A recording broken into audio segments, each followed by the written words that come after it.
Mother and Son by R K Narayan F61.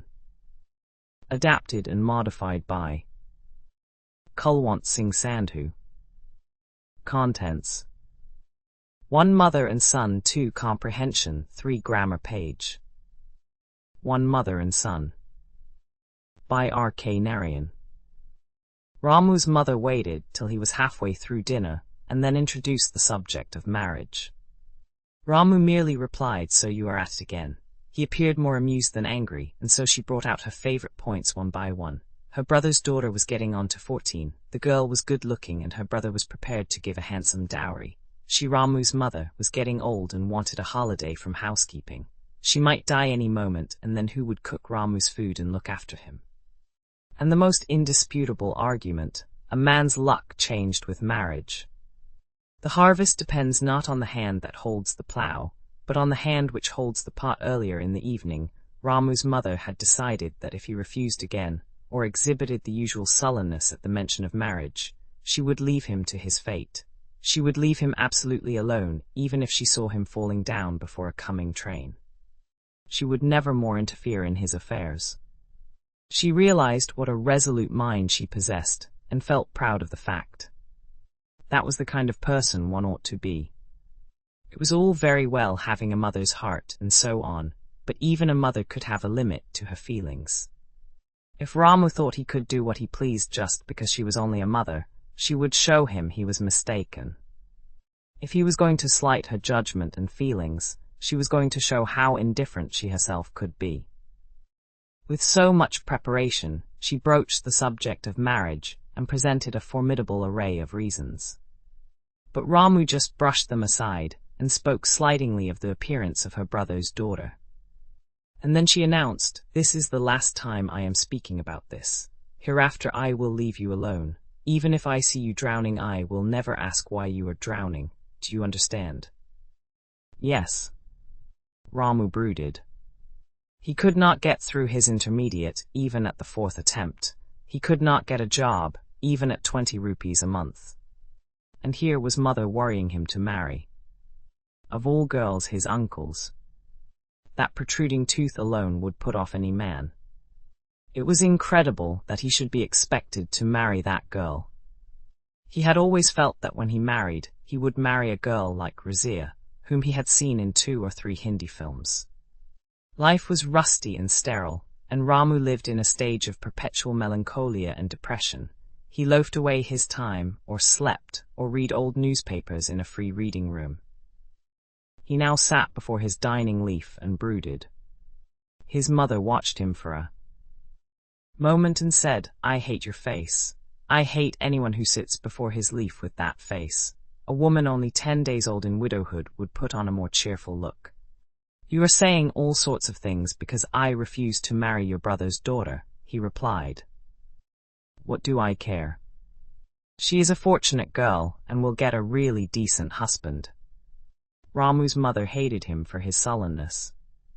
It was this gloomy look that she hated in people. It was unbearable. She spoke for a few minutes and he asked, "When are you going to shut up?" "My life is nearly over," said the mother. "You will see me shutting up once and for all very soon.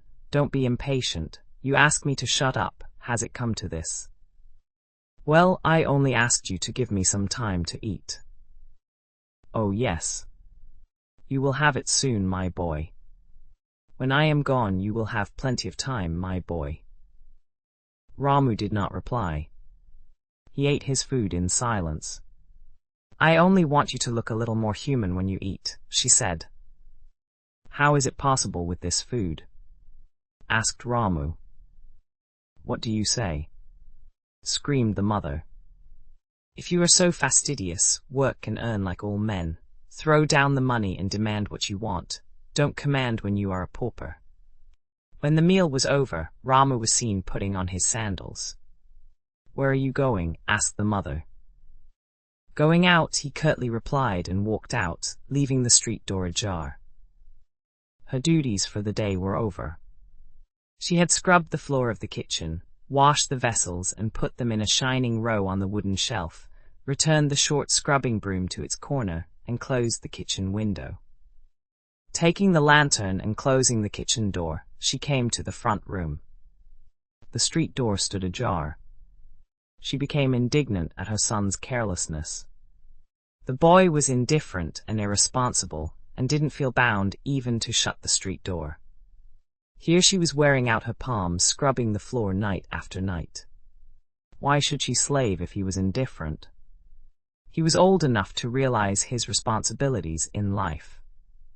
She took out her small wooden box and put into her mouth a clove, a cardamom, and a piece of areca nut. Chewing these, she felt more at peace with life. She shut the door without bolting it and lay down to sleep. Where could Ramu have gone? She began to feel uneasy. She rolled her mat, went out, spread it on the payal, and lay down. She muttered to herself the holy name of Sri Rama in order to keep out disturbing thoughts. She went on whispering Sita Rama, but she ceased unconsciously. Her thoughts returned to Ramu. What did he say before going out?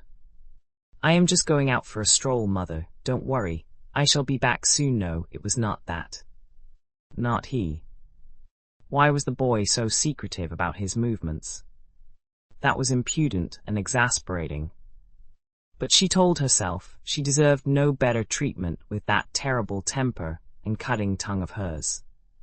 There was no doubt that she had conducted herself abominably during the meal. All her life this had been her worst failing, this tendency, while in a temper, to talk without restraint. She even felt that her husband would have lived for a few more years if she had spoken to him less. Ramu had said something about the food. She would include more vegetables and cook better from tomorrow. Poor boy. She fell asleep. Somewhere a gong sounded one, and she woke up. 1 o'clock. She called Ramu, Ramu. She did not dare to contemplate what he might have done with himself. Gradually she came to believe that her words during the meal had driven him to suicide. She sat up and wept. She was working herself up to a hysterical pitch. When she closed her eyes to press out the gathering tears, the vision of her son's body floating in Kukanehali tank came before her.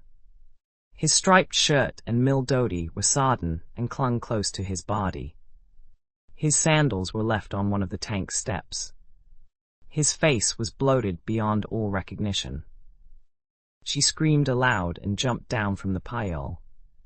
She ran along the whole length of Old Agrahar Street. It was deserted. Electric lights twinkled here and there. Far away a tanga was rattling on, the tanga driver's song faintly disturbing the silence.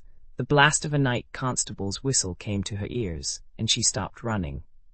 She realized that after all it might be only her imagination.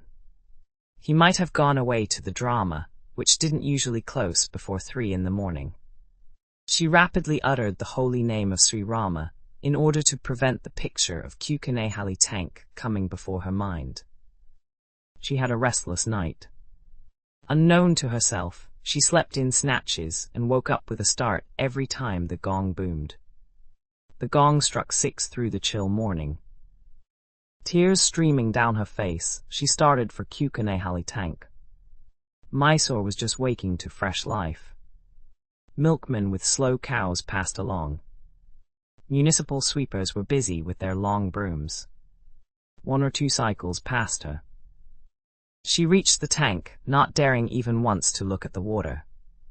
She found him sleeping on one of the benches that lined the bund. For just a second, she wondered if it might be his corpse.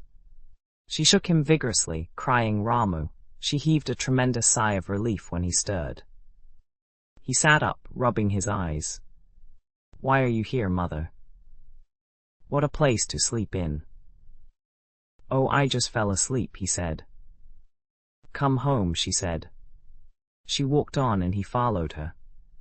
She saw him going down the tank steps. Where are you going?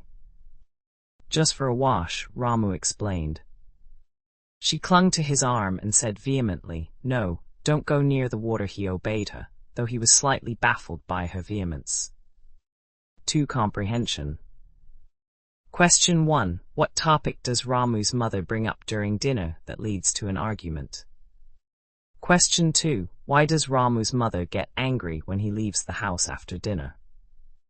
Question 3. Where does Ramu's mother fear he might have gone when he doesn't return home at night? Question 4. What does Ramu's mother find when she reaches Kukanehali tank in the morning? Question 5. Why does Ramu's mother stop him from going near the water at the tank? Answers. Answer 1. She brings up the topic of Ramu's marriage, suggesting her brother's daughter as a potential bride. Answer 2. She gets angry because Ramu leaves the street door ajar, showing his carelessness and indifference. Answer 3. She fears he might have committed suicide and imagines his body in Kukanehali tank. Answer 4. She finds Ramu sleeping on a bench by the tank's bund, alive and unharmed. Answer 5. She stops him because she is still haunted by her fear that he might drown, as in her imagined vision of his death. 3 grammar page.